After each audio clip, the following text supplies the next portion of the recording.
Connect with Elliot in the morning on Twitter at EITM Online. We brought beer. I don't know if you're going to want it. Well, let me see. I've changed a lot, Elliot. What have you changed? I'm a studious man. I walk around with a briefcase. What is that? Dude! This is Tito's. Yes! I got Kettle One for you! I know. I found that. I didn't know I traveled with it. And I was like, I gotta get rid of it. I've been drinking a lot of Tito's lately. It's been my drink. What's weird, though? I can't. What? We were talking about. Well, let me back up for a step. Okay. I brought in vodka. Yeah. I brought in peach schnapps. Oh my gosh, I know why you did that. This is what I love about this show. Is I like you guys. It's like this is your life. Let's get through one sentence. Let's get through one sentence. Sure. Right. This is your life. Keep going. Right. So no, I was gonna say. I'm the fattest I've ever been. Don't say a word about it. Wait, I'm sorry. Wait, what'd you say? I'm the fattest I've ever been. I'm the fattest I've ever been in my entire life. I don't think sad. so. Why am I putting sunglasses on? I'm the fattest I've ever been. It's so depressing. I wish I had that. I wish I had that like Jerry Springer confidence of the women that come up like, I'm big and I'm beautiful and I love it. I don't love it. I don't mind it like walking around with it, but like trying to put on shoes or washing my body. Like just washing my body, I get out of breath these days. Like I go like to wash my feet and I'm like, but you don't look bigger than normal. Oh, well then good. Then scrap what I said. I'm so fat I have to shave my underarms so that when I run they don't tie in knots. No. I feel good. I was a Wiki-Watchy mermaid the other day. Yeah, wait, hold on. You're getting out of order. No, this is ice. Yes. Oh my God. Let's kill this coffee. No, I said no. But so I listened. One of your podcasts, one of your recent ones, is you did the retelling of the. Did you just take your shoes off? No. You just moved the stool. I'm about to because I have some cuts. I'm sorry. I have some cuts on my feet. My feet are all cut up. My knees pussing. I'm worried I got MRSA. Okay, but you were talking about. Well, I don't know why you only took one cup out, but you were talking. No, but you read the Rolling Stone article that I don't want to say made you famous, but it made me famous. It was the beginning of my career. Without that, and this guy Grimes told me this the day after 9/11. He wanted to go golfing. I was like, Grimes, the buildings are still smoldering. He goes, well, if we don't golf, then the terrorists win. I was like, yeah, but it's the day after 9/11. Like, let's give it a week. Right. And he's like, no. And he's like, and also the courses will be empty. So we ended up going golfing like the day after 2 days after 9/11 maybe. And Grimes, I said something about the Rolling Stone article, and he was like, yeah, you know what? You got to. I wanted to distance myself from it because of the whole Van Wilder thing. I didn't want to get tied into the Van Wilder thing, which I ended up getting tied into anyway because I didn't want people to know me as that guy and then come to my shows and want to see, like, tell about the dog. And I don't have a dog. I never saw the movie. I didn't have anything to do with the movie. It's just that's how Hollywood works. Loosely based on the fact that they went. It's just based on the article. It's based on the article. And so I never wanted to time. And I remember Grimes Cannon, who has not said a bunch of smart things in his life. He nicknamed himself the Cannonball, and so he said, "You gotta understand. You need to start accepting that article as something positive in your life, right? Because without that, you would have never done stand up, and without that, he was like, I wouldn't have had the balls to come out here and try to be an actor. Right? And Courtney Hanson, who just texted me, she may not have had the balls to go out and try to be in television. Right. And he was like, that because in Tallahassee, you couldn't just leapfrog from keg stands, bong hits, and cocaine, and then get into like, hey, New York, I'm here. I remember the first time. But it's that ingenuity that we had in Tallahassee that got us to the next level. Like the I remember going to New York and I remember this girl going, she had one leg. The girl, I'm being serious. I believe you.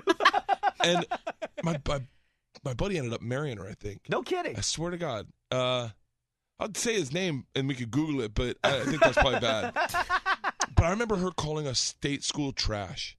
Me, my buddy Cayman, Brian Callahan. And wait, Brian Callahan?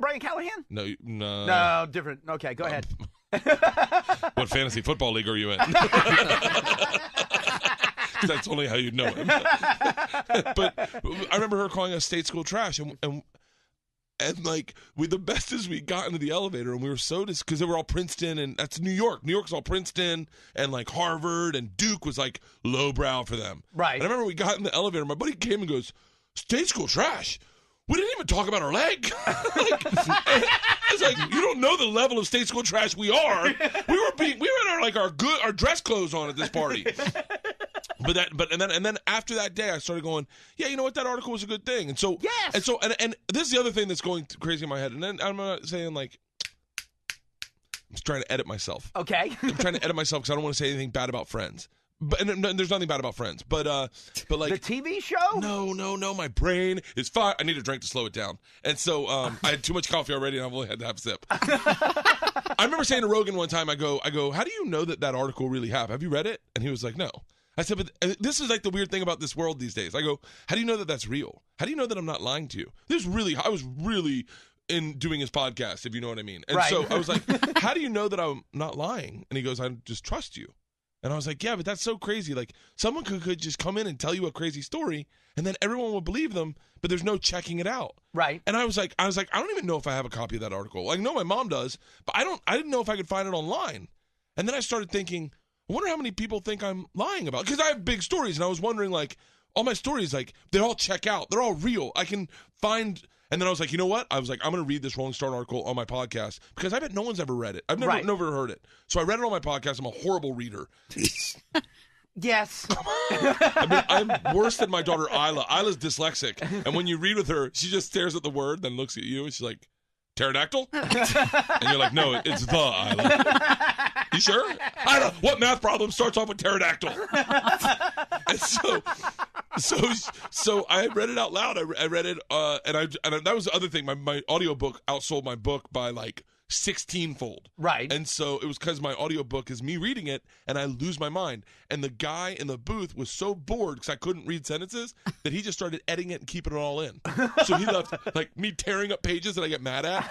Like it took one page I couldn't get through, and it was like Patrice was in it, and I was doing impressions of Patrice, and which you're not supposed to do. You're not supposed to do impressions in your audiobook. Like, oh man! And so I just ripped it up, and he left it in. It's really good. Well, at one point during your reading of the article, you have to have people come in and help you get through a paragraph. Leanne had to read a paragraph. I couldn't even understand it. But I'm being dead serious. Like, this is my brain. I'm also, Isla's dyslexia comes from me. It's inherited. Right. So, ooh, what a gift, huh? That and a man cave. So, but I couldn't get through a sentence. But I couldn't understand it. Like, I was reading it, I couldn't even understand what the sentence meant. Right. And I was like, I don't even know what. If I can't understand it, I know they're not understanding it. And then Leanne read it, and I was like, oh, the emphasis are on those words. The weirdest part is I'm reading it, and the girls come in. Right, you hear them at one point. And for the first time in my life, I was like, oh my God, a really, really unfiltered window into my life when I was at my hardest. Right. Is in print. Yeah. These children will read it. You even say at one point, you go, for the first time it dawned on me, my kids will read this one day. Yeah, and I was like, oh. And they're going to be like, oh my God, Dad didn't wear condoms? Oh my God. I almost started to cry at the end, and then Eric Hedegaard took some hacky end to it. He could have got me to cry. I remember I cried reading it the first time. The first time I read it, I don't know if I said this in the article. Wait, can you hit pause? Can you hit pause for 1 second? Yeah. So, Make a drink? Yes. Okay. No, because in the article you talk about the guys interviewing from Rolling Stone, and you're drinking what do you call it? It's orange juice, vodka, fuzzy navel. Okay, see, but it's not a fuzzy navel. Okay. Listen, I got a lot of facts that I dropped that do not check out. Okay. What is it that I was? I don't know, but we called it a fuzzy navel this morning. But then what did we learn? That it's not really a fuzzy navel. A fuzzy navel doesn't have to have vodka. That's what it is. It doesn't have to have vodka. So some people call it a fuzzy screw. Or a hairy navel. I've had a few fuzzy screws. You know, I want you to mix my drink the same way that you mix your drink in the article. Done. You know, by the way, I haven't had this drink since that morning. Well, that's why we also brought beer, because I didn't know if you would drink that. I haven't had this drink since that morning. But you gotta understand, this is like I'm feeling I'm in a time machine right now, because I discovered that recipe that weekend at like our spring formal, right. Our fall formal, and I loved it. And we drank it the whole car ride back, and we kept singing. Oh, what a night. I kept saying, late September back in 63. I kept singing that over and over again. Me and Andy Sheftal. Andy Sheftal is one of the funniest guys to ever hang out with. He's the kind of guy that one sentence, you could take it forever, and you could just keep plugging that sentence, and he'd start laughing even harder and harder, and then it turned into a water fight, and then at lunch, and his girlfriend did not like his sense of humor. He didn't end up marrying her, and she got really fat. But not that matters. Andy got fat, but then he got skinny. But it was cocaine. So but he'd say that right now. At lunch, he kept going, "Oh, water fight," and then he'd throw a glass of water on me, and it made me laugh so hard, and I couldn't stop laughing, but then he'd lead into it. He goes, "God, what is the name of that song? We were singing it this weekend. Do you know it?" And I was like, "I don't know." And you just watch her go, "Andy, you better not be throwing water," and he'd be like, "Is it water? Was it water?" Oh, and it would just build up. I'm getting chills remembering this night. I haven't thought about this stuff in forever. Oh, water fight. Is this safe to have all this ice on this control board? We do need to move it to a chair. I think you should probably start with the orange juice, though. Is that just me? Put it on the chair. No. That's just you. You said mix it like you did in the article. You always start with vodka. Vodka is your foundation, okay? Right. Vodka is like my stand-up, all right? It's always going to be there at the bottom waiting for me when I need it. Right. Okay? Let's see. We're going to do a little analogy here. We're making 4 of them. Oh, someone in control's taking the ice away. Peach Schnapps is my television career. Okay. By the way, is Aristocrat a good brand? Yeah. I'm not a big Peach Schnapps guy. You know, the only other time I've had Peach Schnapps is with the Russian Mafia. Oh, was it really? Yeah, and that's all we ended up drinking that at the end of the night, and I was like, tastes pretty good. And then, I remember this guy, and if you read my book, you know the true story is there was a guy, John, that was with me the whole time. I remember John's like, "You're going to have one screaming headache tomorrow if you drink a bottle of Peach Schnapps." I was like, it doesn't make sense. It tastes amazing, and it's doing the job. Peach Schnapps is like my television career. Right. It is absolutely awesome. It gets you drunk. It smells good. It tastes good. It can be poured into a water bottle and no one knows what it is. And right, too much of it, and it overwhelms my stand-up. Not enough of it, and no one comes to see my stand-up. And the orange juice, which you got to shake. You got to shake. Okay. That was my body. Yeah, that's right. No pulp. No pulp? No, pulp gives me diarrhea. Really? Yeah. I like the pulp. I like when you get. I was drinking vodka orange juices in Florida the other day, but it was like real good ones, real good orange juice, and the pulp at the end, and it was like so thick I could chew on it, and it was soaked in vodka, and I was like, how come they don't have spoonfuls of Pope soaked vodka? What? I haven't even started drinking yet. The orange juice is like my shirtless body. It hits the TV part of my career first, and they want to pass it right straight to my stand-up. This should be really good. No, it looks good. I'm very excited. I'm really excited. And what do we mix it with? We mix it with a clean finger. The Lord gave me. The Lord gave me clean because I licked it. There you go. The Lord gave me a napkin, and I use it all the time. Here we go. Oh, bring back memories, baby. The water's just right. Time to go swimming. I got 4. And I use the same finger for all of them. Elliot, you'll take the last one. That's probably the cleanest.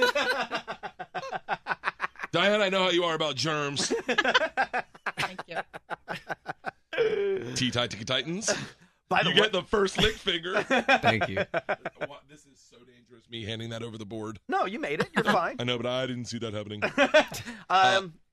To Bert Kreischer. To Bert Kreischer. You better come to my wedding, my funeral. My funeral. When do you get married? I don't know. I want to have like a pre-funeral, like one where I can go to it, right, and just sit in the coffin, and then just sit up every now and then. I don't like what someone's saying. Next, and then lay back down. Why don't people have? How is it? Strong. Oh, that's not strong enough for me. Are you serious? That's not strong. It tastes like strong. Tastes like a clown passed out at a bar. Oh my God, I had a dream that I went to a gay bar last night. but it was a bear gay bar, and I was like, I know I do well with those guys. So in the dream, I went, time to turn it up if you want a beer. So I pulled my sleeves up and then tied up my chest so you could see my belly. I was like, what's up, boys? And they were like, ooh. Some guy goes, are you chicken tonight? In the dream, he goes, are you chicken tonight? And I said, what's that? And he goes, chicken. I was like, you go out and you find some guys. I said, oh, no, I'm just here to party. And he was like, all right, well, get this guy a beer.